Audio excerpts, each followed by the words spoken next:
Children, today I discuss the summary of first term subject SST, and the summary start over here. Chapter first is family and its type. What is family? A family is a group of two parents and their children living together as a unit. एक परिवार लोगों का संगठन है जिसमें माता पिता और बच्चे रहते हैं एक साथ, जो कि एक संघ बनाता है. Family divided into two parts. First part is joint family and second part is nuclear family. Joint family मतलब संयुक्त परिवार. Joint family. A joint family is a group of people who generally live under one roof and eat food cooked at one hearth. A large undivided family where more than one generation live together in a common house is called a joint family. एक ऐसा लोगों का संयुक्त परिवार जहाँ पे सभी लोग एक ही छत के नीचे एक ही चूल्हे का बनाया हुआ खाना खाते हैं, या फिर दूसरे शब्दों में ऐसा संयुक्त परिवार जिसमें एक पीढ़ी से ज्यादा पीढ़ी एक साथ एक ही छत के नीचे कॉमनली रहते हैं, वो संयुक्त परिवार कहलाते हैं. जैसे फॉर एग्जाम्पल और इसमें कौन कौन लोग रहते हैं? योर ग्रैंड पेरेंट्स, दादा दादी, चाचा चाची, आपके माता पिता, कजिन्स और सारे बच्चे, अंकल आंट, ये सभी ज्वाइंट फैमिली के अंतर्गत आते हैं. These are the people who lives in joint family. And number 2, nuclear family. Nuclear family का मतलब होता है एकाकी परिवार. A nuclear family has parents and their one or two children. एक एकाकी परिवार में माता पिता और एक या दो बच्चे होते हैं. In such families there is division of work between parents. और इस तरीके के परिवार में जो है माता पिता सभी लोगों का काम बटा हुआ होता है, सभी लोग अपना अपना काम करते हैं. In this type of family there are no misunderstandings and the small family enjoy a peaceful and harmonious atmosphere. और इस तरीके के छोटे परिवार में कोई गलतफहमियां नहीं होती है. छोटा परिवार जो है एक खुशहाल जिंदगी और वातावरण तैयार करता है. Now our second chapter, changes in neighborhood and school. We all know change is the law of nature. हम सभी जानते हैं कि बदलाव जो है प्रकृति का नियम है. Life doesn't remain same. जिंदगी हमेशा एक समान नहीं रहती है. People change houses, kids change their school, friends shift away, children probably have to face a new teacher every year. जैसे कि प्रत्येक जगह बदलने से लोग घर का बदलाव भी करते हैं, बच्चे जो है अपने विद्यालय का बदलाव करते हैं, दोस्तों का बदलाव करते हैं, और जो है कभी कभी प्रत्येक साल जब बच्चे न्यू क्लासेज में जाते हैं तो हर साल उनके टीचर्स बदल जाते हैं. ठीक इसी तरीके से जीवन में बदलाव आता है. Now first point, change in life style. What is lifestyle? Lifestyle is the way in which a person or group lives. Lifestyle एक जीवन जीने का तरीका है जिसमें कोई भी पर्सन या उनका जो ग्रुप होता है वो रहता है. Number 2 point of change in lifestyle. The nature of neighborhood also affects the lifestyle of a person. और आस पड़ोस का वातावरण भी जो है किसी भी व्यक्ति के जीवन पर प्रभाव डालता है. और इसमें कुछ एक और भी पॉइंट्स हैं जो प्रभाव डालते हैं किसी भी ह्यूमन पर्सन के लाइफ स्टाइल में.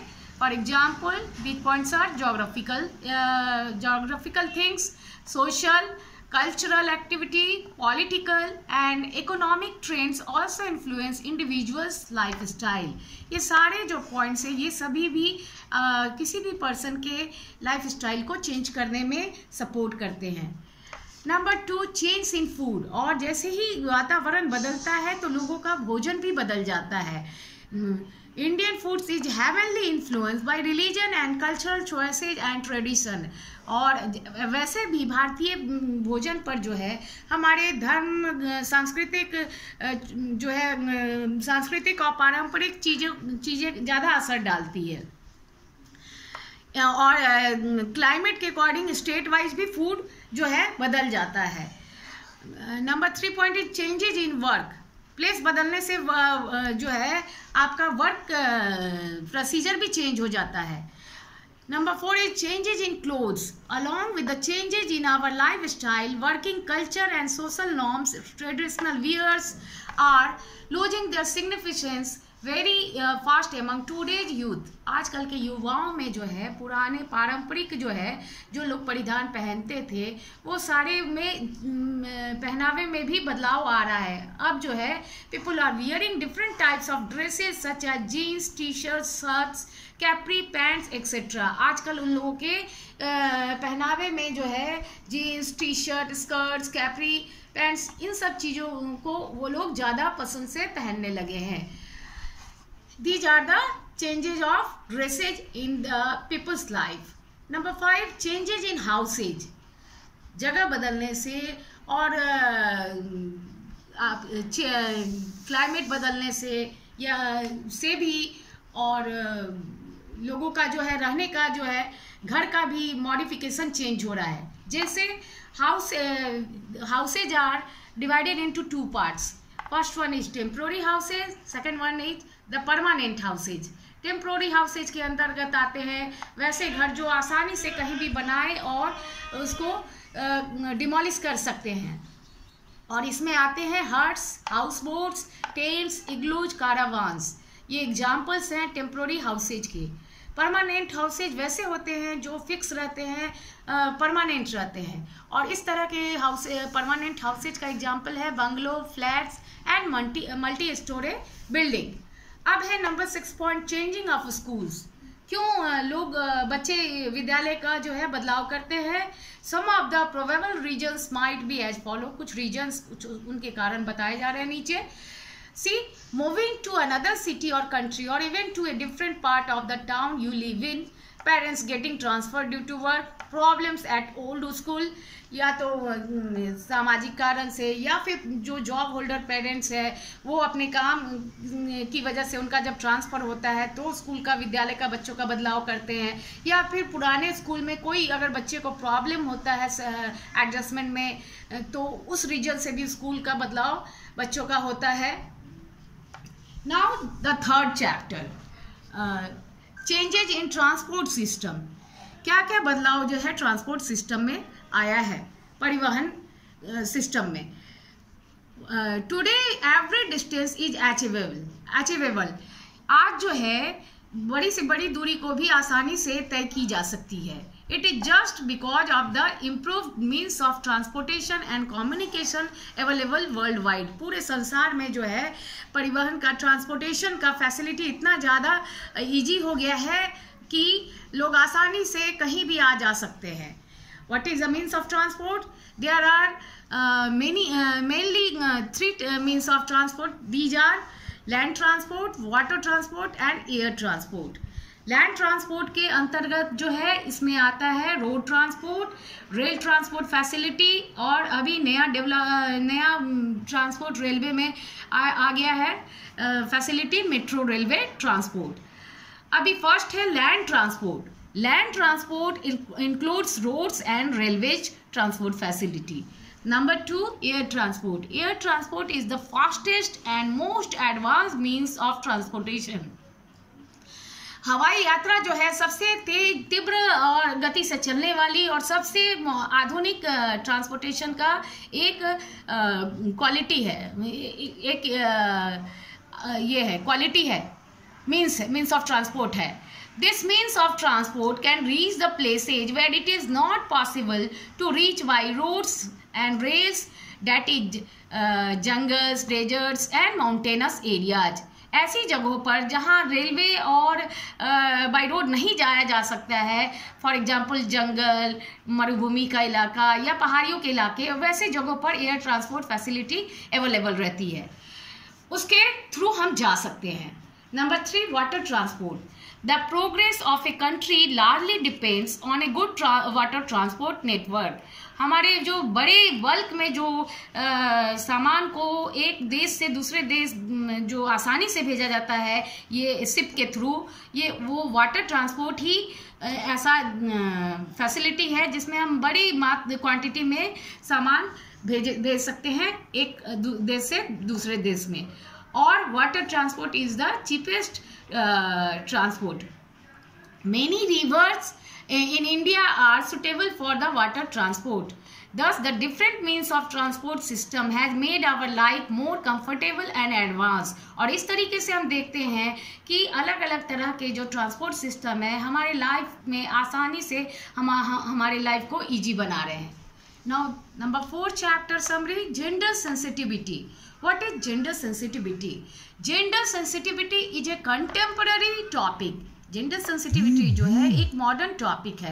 It is the concept of being sensitive to the ways people think about gender. ये कंसेप्ट ये क्लियर करता है कि लोगों का जो है लिंग के प्रति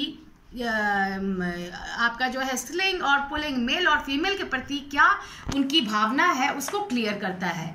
generally gender sensitivity is express through people's language and etiquette. अब है importance of gender sensitivity. Gender sensitivity equality benefits both women and men as it provides them wider options. ये जेंडर सेंसिटिविटी जो है ये मानव समुदाय में बोथ यानी कि औरत और मर्द दोनों को समान अधिकार और समान इच्छा जाहिर करने का ऑप्शन देता है। Our constitution also clearly says that, हमारे संविधान में भी ये क्लियरली कहा गया है, the citizens men and women have the equal rights to an adequate means of livelihood। यानी कि औरत और मर्द दोनों का जो है समान अधिकार है और समान रूप से जीने का अधिकार है समाज में। ये हमारे संविधान में कहा गया है। There is equal pay for equal work for both men and women. एक ही काम के लिए जो है एक ही पेमेंट, एक ही तनख्वाह मर्द और औरत को समान देना ये संविधान में कहा गया है, दिया जाना चाहिए। Women excelled in these days, women excelled exceptionally in different fields. बहुत तेजी से जो है औरतें आगे बढ़ रही हैं हर क्षेत्र में समाज में। Their paramount success have blasted the myth of gender discrimination. उनका ये जो है तेजी से सफलता ही ये दर्शाता है, लोगों के भ्रम को दूर करता है समाज में कि औरतें वो काम नहीं कर सकती जो मर्द करते हैं। औरत मर्द का समानता को दर्शाता है समाज में। For example there are Indira Gandhi, Kalpana Chawla, Mithali Dorai Raj, Sania Mirza, Sakshi Malik, PV Sindhu are the women who have proved themselves in all facets of life। ये कुछ महान हस्ती हैं और औरतों के नाम हैं, ग्रेट वुमेन के, जिन लोगों ने देश में बहुत बड़े बड़े काम किए हैं और नाम कमाए हैं। अब है आपका number 5 the last chapter, concept of time. In the early days, people did not know time as they did not have any device or clock। प्राचीन जमाने में लोगों के पास समय देखने के लिए न तो कोई घड़ी होती थी जिससे कि वो अपना समय देखे और काम कर सके, पर nowadays we have clocks and watches to understand the time। लेकिन धीरे धीरे समय जैसे आगे बढ़ा तो घड़ी का आविष्कार हुआ और अब जो है लोग घड़ी को देखकर जो है समय का अंदाजा लगाते हैं। हाउ टू मेजर टाइम, समय को कैसे मेजर किया जाता है? Time is measured in hours, minutes and second. Time का मेजरमेंट जो है घंटे, मिनट और सेकेंड के थ्रू किया जाता है। अब है meaning of time line. What is the meaning of timeline? A timeline is a method of representing a list of events in chronological order। एक टाइमलाइन ऐसा मेथड है, प्रक्रिया है जो ये बताता है कि जो पास्ट समय में कौन कौन सी घटना कब घटित हुई है वो हम इस टाइमलाइन के जरिए जानते हैं। And here I complete this video and your first term syllabus summary completed over here. Your children understood, I think you all understood these chapters. Now children, one thing more you have to recognize that you in each and every chapter you have given some quickies. You have to learn it and write it again and again in your rough copy, and in this way your writing should be also good, and you learn so many spellings or hard words or hard meaning from these chapters. Here I complete this video, and if you have any query from the given topics, you will contact me on your WhatsApp group. Till then, goodbye.